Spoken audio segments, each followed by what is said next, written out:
Welcome to Health versus Wealth with Dr. Ben, where each week it's my great pleasure to meet fascinating people who tell us about the challenges they're facing with their work-life balance.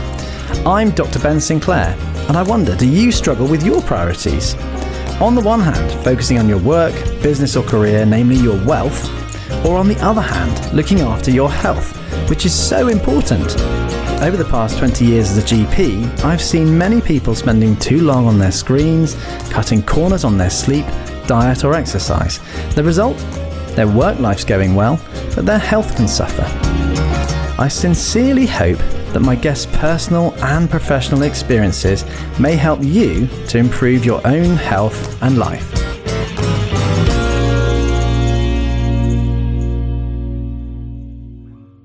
Last week, I began a fascinating conversation with a former British Army officer who tragically lost 2 limbs when he was clearing a minefield in Africa 30 years ago. He now devotes his life to completing endurance events around the world and also to helping others through his much in-demand talks and workshops on developing mental resilience and willpower. Sadly, we ran out of time last week, but I'm delighted to say that my guest, Chris Moon MBE, has returned for another episode. So thank you so much for coming back, Chris. Dr. Ben, it is wonderful to be here and great to see you again. Thank you. Now, in our second conversation today, I want to focus on the twin topics of mental resilience and willpower. You've spoken on these topics in over 100 countries. What are your key messages to your audience that you'd like to say? The first key message is recognise that the academic debate on who we are is nature and nurture. Combination of our genes and a combination of the experiences we have when we grow up and the education we get and the people who influence us. For me, this is a very incomplete debate. It is about choice. We are who we choose to be. And even if we don't make a choice, that in itself is a choice. I've studied human behaviour. Everything I do in all my talks comes from 3 angles. Experiences on the balance of life and death, limit of human endurance, which have absolute clarity, and the wisdom is there. And those experiences are really useful to demonstrate the truth and principles we can all use. The second angle is I did my master's in human behaviour. I've worked a lot with psychologists, psychiatrists in the business school, so there is academic rigour to this. And I studied criminology, so there's a fantastic example of a study done on inmates on death row who were identical twins, and they looked at their siblings because of course the genes are identical. They looked at their siblings to see why their siblings weren't on death row, and they interviewed one guy and they said, why are you on death row? He said, well, with a father like mine who was a murderer, rapist and an enforcer for the most ruthless drug gang on the West Coast, how could I be anywhere else? I followed in his footsteps. And then they interviewed his twin brother who was a self-made millionaire in Silicon Valley. And they said, why are you here? And he said, well, with a father like mine, who was a rapist, a murderer, and an enforcer for the most ruthless drugs gang on the West Coast, how could I be anywhere else? It's such a juxtaposition, isn't it? Choice. Make a choice and recognise that we can do more than we think. And the great thing is to keep on keeping on. I hate this reductionist sort of, you are your genes and therefore you're destined to be whatever, because we can choose, we have empowerment, and that's a great message. Absolutely, and I think it's something that we do need to remind people of, and I'm an ambassador for a suicide prevention charity, sharing principles of resilience and mental toughness and helping people to actually find hope, and it is very rewarding, but I think that there is so much we can do. And of course, suicide is entirely preventable. And it so often affects young men who've lost hope. Very much so. And I think that is the key to it, to help people find hope and to get them to realise that they can see beyond the difficulties and to find ways of getting them to actually ask for help and create a support group. And mental health is a huge issue. Now, you've spoken in all the continents, you've travelled extensively, you're a busy businessman. What about your work-life balance and how do you rate your health? Well, I reckon I'm about a 9.5. Well, I'm going to give you a rosette because you're the highest rated guest we've had on the show. Thank you. Well, I walk the talk and I do work really hard. I'm not naturally positive, and yet on all the expeditions I've done, I get nicknamed Mr. Positive because I choose to be positive. I'm not naturally positive at all, but I have recognised the price of negativity is too high to pay. I don't want to feel rubbish, and therefore I do the work.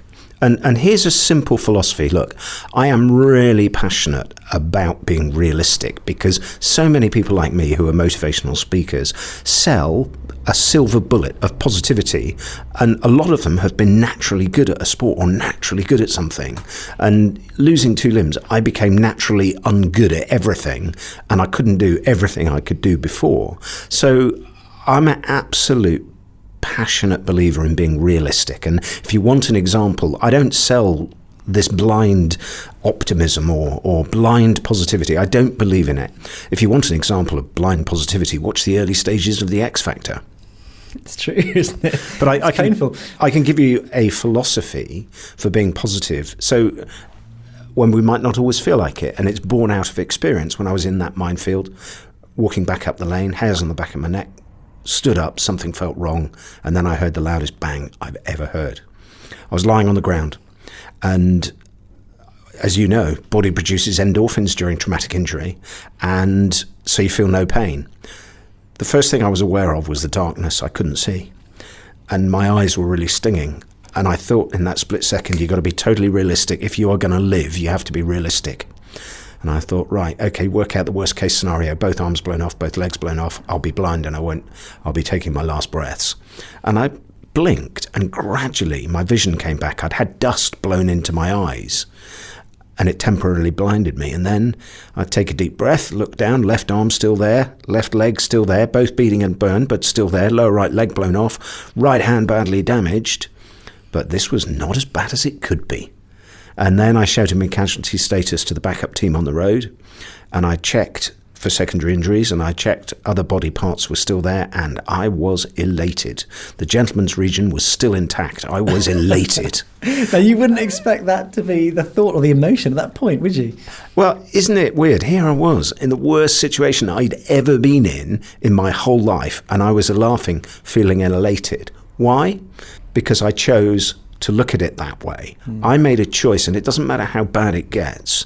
We choose how we respond to it, and we choose our attitude. What I did is a simple formula.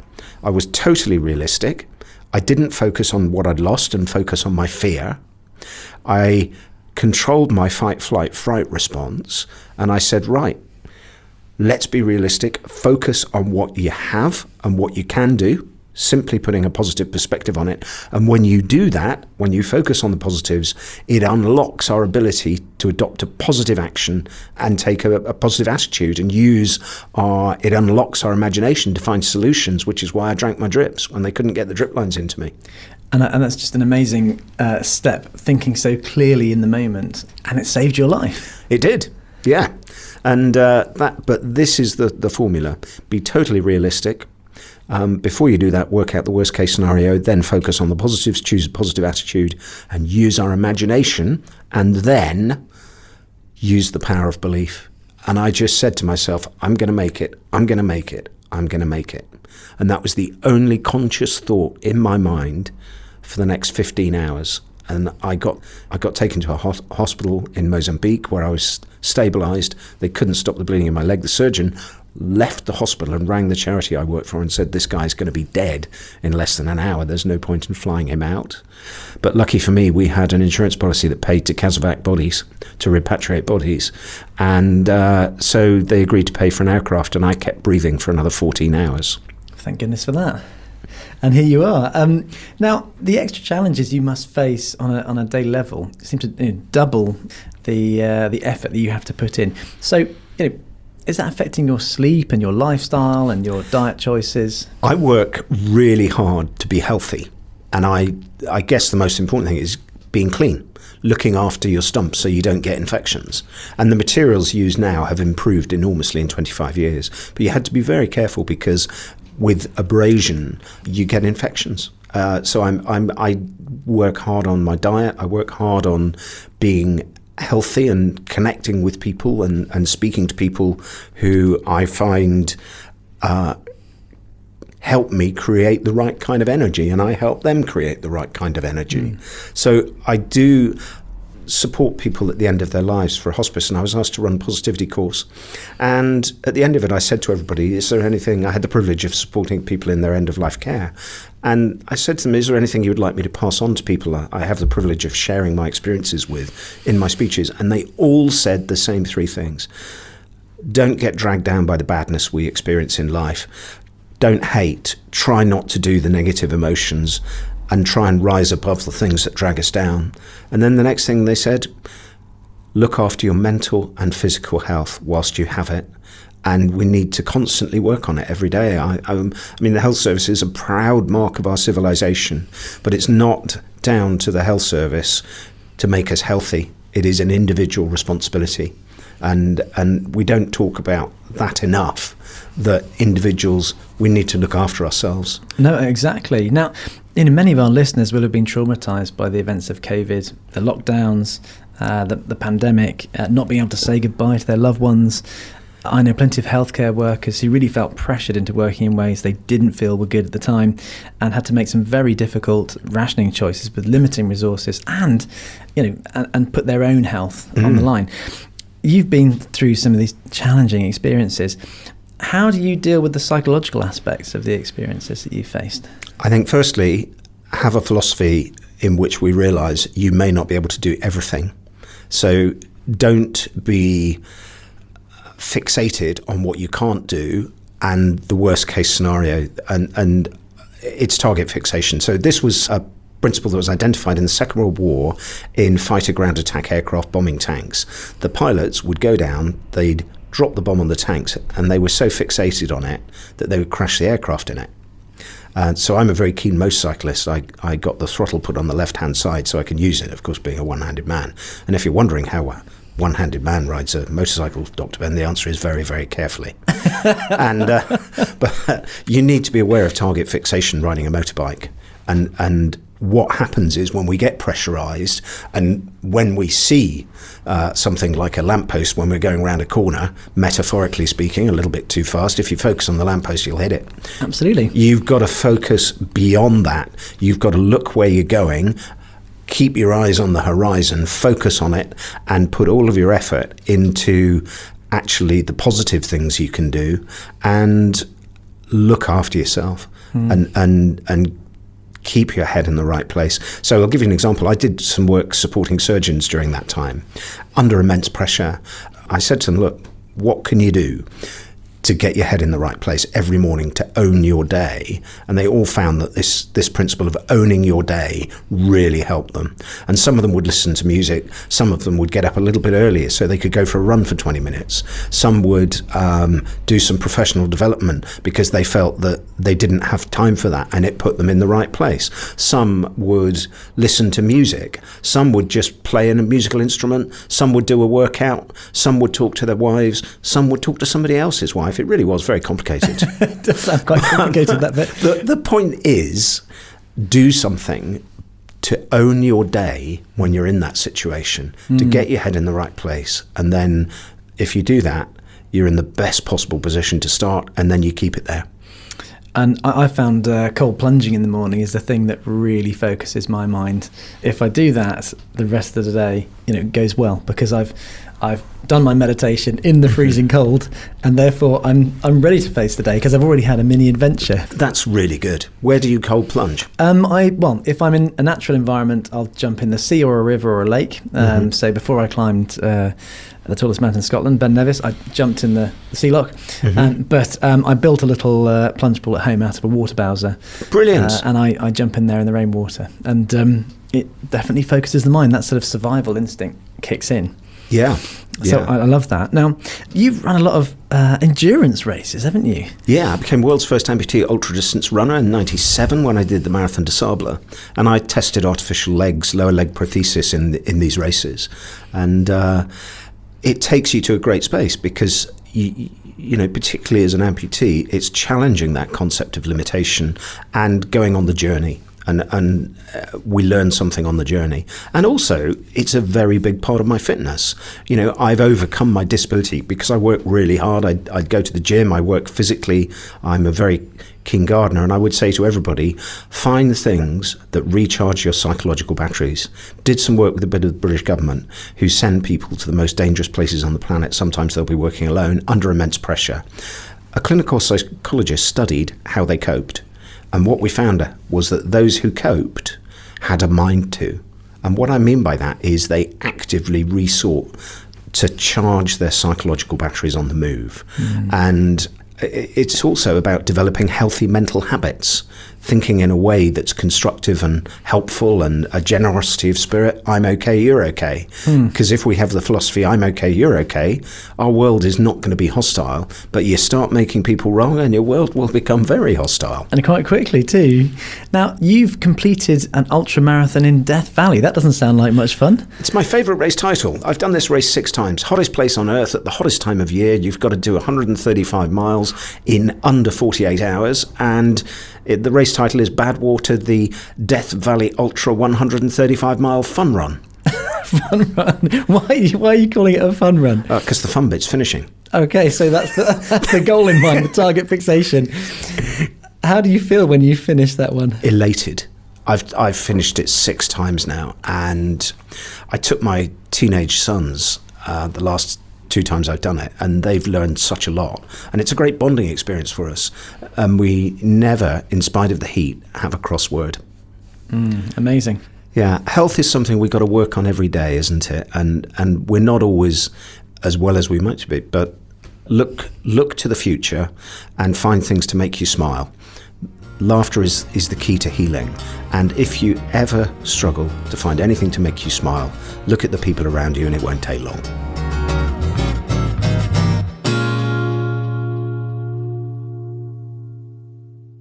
Welcome back to Health versus Wealth with Dr. Ben. And for those of you joining us late, my special guest today is motivational speaker Chris Moon MBE, a double amputee and ultramarathon runner. Now, Chris, when you published your autobiography titled One Step Beyond, the Times newspaper reviewer commented simply, "Chris Moon knows about tough." So, turning the twin topics of mental resilience and willpower to our listeners, these are your areas of expertise. How do you approach these topics in your training workshops and your public speaking engagements? For me, it's very important to walk the talk. And I can put my hand on my heart and say, when it comes to dealing with tough, I have been the way, I know the way, and I can show the way. So I'm very personally driven to share what I've learned in some very tough situations. And the first thing I would say to people is recognize that the fight, flight, fright response when we are in life-threatening situations kicks in on a daily basis very subtly if we have negative emotions or negative experiences. And that happens very, very subtly. I was asked by some Native Americans when I was in Death Valley about the experience I had when I survived as a prisoner of the Khmer Rouge. And the shaman said, what you need to be aware of is that if you have an experience like that, it's so extreme where you nearly lost your life, part of your spirit remains in the past. And if you think about this, this is a really interesting psychological way of interpreting negative experiences that we have, that we can be trapped in the past. We develop neural pathways. For example, when I was a child growing up, if I misbehaved, my mother called me Christopher. So even in my adult life, if somebody called me Christopher, you'd think, what have you done? What have I done? You jump, yeah. Yeah, so we all recognize that we all have that, and that the fight, flight, fright response is something that helps us with our survival. But in actual fact, if we don't control it, it can be very unhelpful. And we start to get stressed without realizing it. And then we become less effective when we are, negative emotions are like weeds. Whatever happens, you will never get rid of the weed seeds in the soil. So when the conditions are right, negative emotions will germinate. And what we need to therefore recognize is that we need to all produce control methods to conquer self, I think it was Plato who said to be conquered by self is the vilest thing. So we need to recognize we need to develop self-control. We need to develop methods of overcoming our negative emotions. And there's a lot that we can do. And we also need to use the power of belief, believe in ourselves, and then develop resilience. It's a work in progress. And I have seen people completely change once they recognize they have a choice. A choice is such a powerful thing, isn't it? I mean, when you realise you have a choice, or even a choice to do nothing, it then gives you that sort of, you remove the threat of the panic, and I think then you go, oh, I'm not trapped. Yeah. I've got a choice in this situation. Yeah. And I think various times I've been in prison. I worked as a prison doctor, I should say, not in prison as a prisoner. Yeah. And, some quite hairy things happen there. But actually, knowing what your choices are is very empowering. Yeah. Do you step out and shut the door, or do you press the alarm bell, or do you just talk the person down? You've got three choices if they're about to hit you. And so if you have choices, you can always choose. There's always something you can choose, isn't there? I think survival depends on ownership. It is about taking responsibility and ownership. And the most unhelpful psychological state is when we don't feel we can make a choice. When I was a prisoner of the Khmer Rouge, initially, I didn't think I had any choices. I was taken prisoner, and then I made the mistake of thinking this can't get any worse. And never, ever, ever think it can't get any worse, because it always can. You are opening the wrong door with thinking like that. So the next thing that happened was a Khmer Rouge soldier walked over, shoved an AK-47 up my left nostril and said, "Take your clothes off." And in that moment, I realized it could get a whole lot worse. So I thought, right, what I need is a strategy. And my strategy for survival is that I will never look like a victim, I will never think like a victim, and I will never behave like a victim. Don't be a victim. So if I'm not going to be a victim, that is my strategy. I will seek to influence them, and I will never give up. And I will find a way. I've got to be realistic. I could be a prisoner forever. So I've got to look on my survival. I do not know when I will be released or if I will be. So I've got to get my head around that. And the way I'm going to do this is by never assuming the role of victim. And I will make choices. I will create choices. So if I'm not going to be a victim, I'm going to get out the killing ground. I take a step back, the gun is out of my face, I put my clothes on the ground, but I've diffused that situation, and I will not be a victim. And that was how I was able to influence them. Wow. Is willpower something you're born with, or can it be grown? Can it be nurtured? I think willpower is like a muscle, and we can develop it. And I've done a lot of work with people to help them, firstly, change their beliefs about themselves, that they are worthwhile. The most obvious one in my charity work, I support people who are trying to break drug addiction. And one of the things that really helps them is recognizing that they have a lot of core beliefs that drive them to behaviors that are unhelpful. And if we can work on those core beliefs, get them to feel worthwhile, get them to recognize they have things to be thankful for and to find hope, if we can get them to do that, then their world changes.